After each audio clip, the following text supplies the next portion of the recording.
Now we look at the general problem of a mass m at a distance r from the axis of rotation.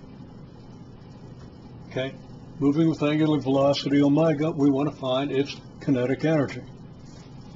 Well, following the numerical examples we've done, we know the kinetic energy is 1/2 mv squared. And then we have a question mark, is that equal to 1/2 I omega squared? Because we're asked to prove that this mass moving at this angular velocity at this distance has kinetic energy 1/2 I omega squared with I equal mr squared because we assume this mass is concentrated at a point. Well, we know the mass, it's m. I mean, we're just using symbols, but the mass will be m. What will the velocity be?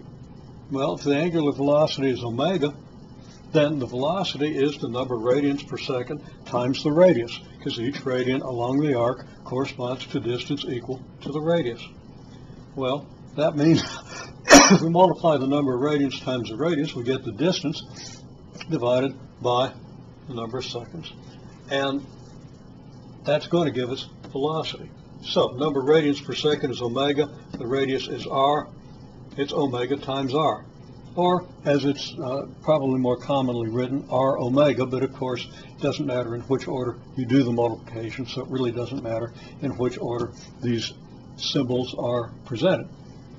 It follows, in any case, that the kinetic energy is what?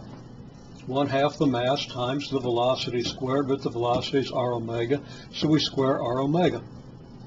Now, some people wrote this down, and people did pretty well with this in class. Some people wrote this down without the square, so be careful. And I'm a good one to say that, right? Okay, see me make mistakes all the time, and I only do that to make you feel better. Okay, and I hope you don't believe that. Okay, so expanding this, we get r squared omega squared. So we have 1/2 times m r squared omega squared. Now we want to show that that's 1/2 I omega squared with I equal mr squared. Well, one way to do that is say, okay, well then if I equals mr squared, this is 1/2 mr squared omega squared, and that agrees with this, and that proves it. Yeah, we can do that, and there's nothing wrong with that.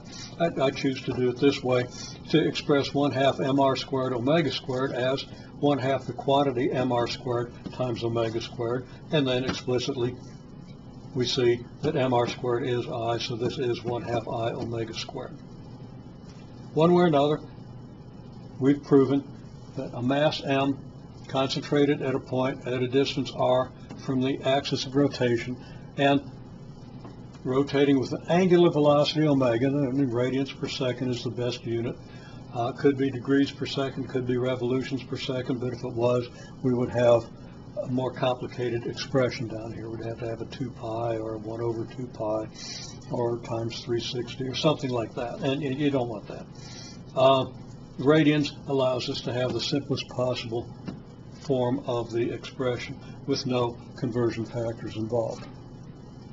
Okay, again, bottom line, kinetic energy of a mass m is 1/2 I omega squared. Mass m at distance r is 1/2 I omega squared, where I is mr squared.